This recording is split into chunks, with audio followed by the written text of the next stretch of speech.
평안하십니까 성도 여러분. 오늘은 역대하 30장 13절부터 27절을 큰 기쁨의 유월절이라는 제목으로 묵상하겠습니다.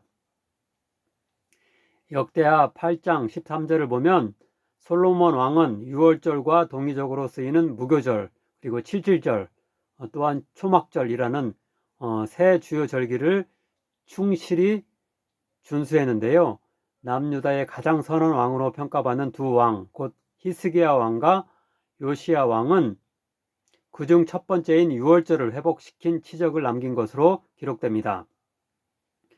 솔로몬 왕 이후의 왕들이 오랫동안 신앙적 쇠락으로 인해 유월절을 지켜오지 못했는데 히스기야와 요시야 왕이 그것을 다시금 준수하도록 했다는 것입니다.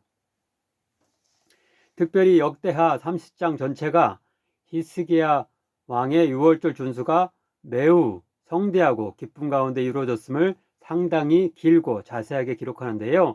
이것은 요시야 왕의 유월절 회복에 관한 열왕기하 23장과 역대하 35장의 단지 몇 절에 걸친 간략한 기록과 대조됩니다.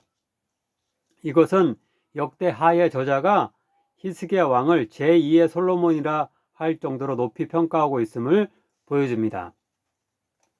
이제 본문을 차례로 따라가며 히스기야 왕이 애굽에서의 해방을 기념하는 이스라엘 민족의 최고의 명절이라고 할 수 있는 유월절을 회복시키고 얼마나 성대하고 기쁨 가운데 치르도록 했는지 살펴보도록 하겠습니다.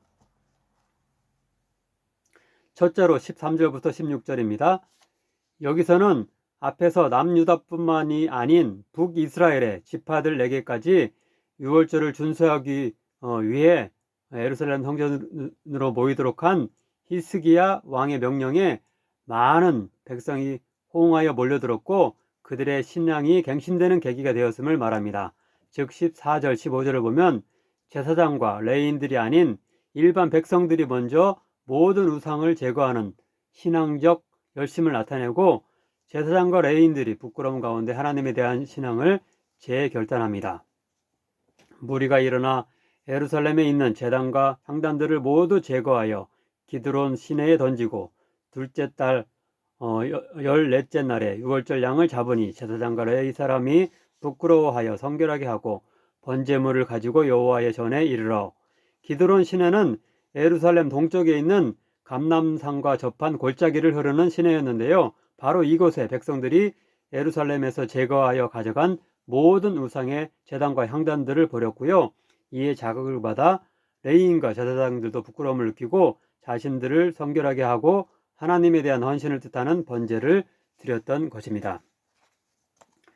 두 번째로 17절에서 20절에는 북이스라엘 지파 중 많은 무리가 부정한 가운데 유월절 양 고기를 먹어 정결 규례를 어기는 사태가 일어났지만 히스기야 왕이 그들을 위해 하나님께 용서의 기도를 구함으로 그들이 고침을 받아 벌을 받지 않게 되는 이야기가 나옵니다.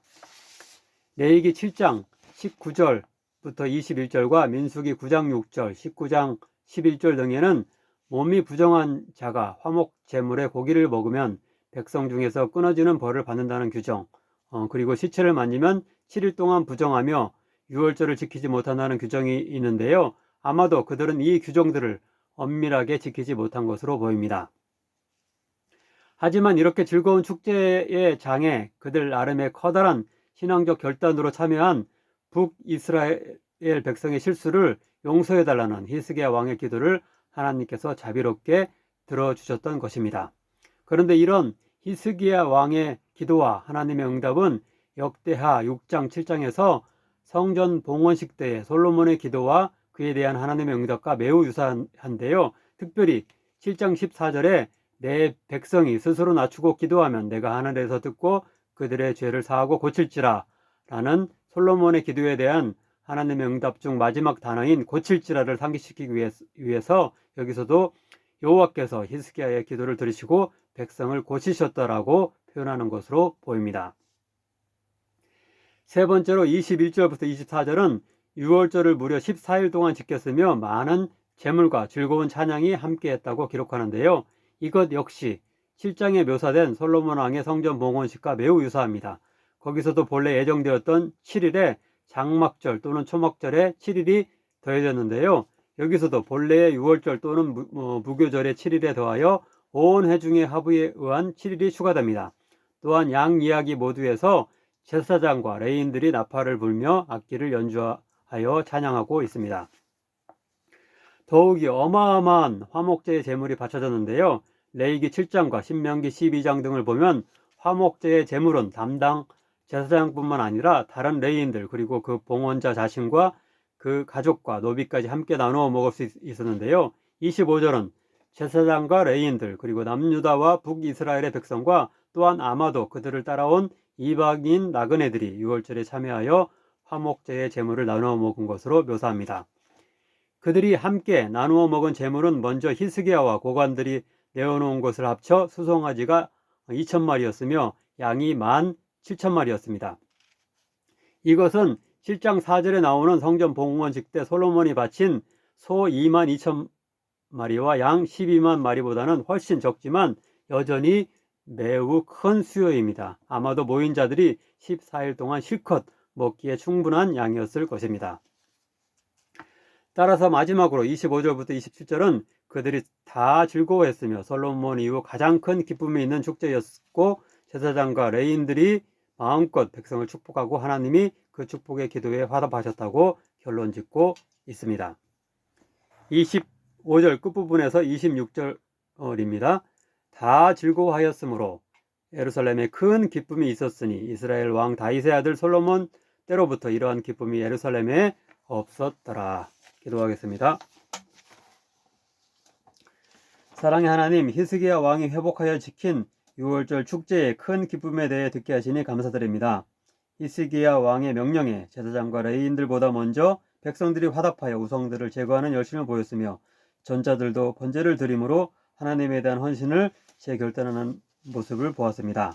참여한 북이스라엘 백성이 정결구례를 제대로 준수하지 못했지만 히스기야의 기도에 응답하여 자비롭게 용서하신 하나님의 은혜에 대해서도 다시 한번 깨달았습니다. 또한 본래의 7일에 7일을 더하여 큰 기쁨의 잔치를 벌였으며 이방인 나그네들까지 축제를 즐기고 기뻐함도 보았습니다. 이렇게 남유다와 북이스라엘의 백성이 유월절 준수를 계기로 그들의 신앙을 새롭게 하며 기쁨으로 하나 된 것처럼 남한과 북한도 신앙으로 하나 될 수 있는 은총을 베풀어 주소서. 어떤 경제적이며 외교적 묘책보다 하나님 안에서 평화를 얻고 통일을 이룰 수 있는 한반도 되게 하소서. 남한의 교회가 먼저 그리스도의 사랑으로 북한의 동포와 교회를 위해 기도하며 그들을 품고 도울 수 있게 하소서. 예수님의 이름으로 기도하옵나이다. 아멘.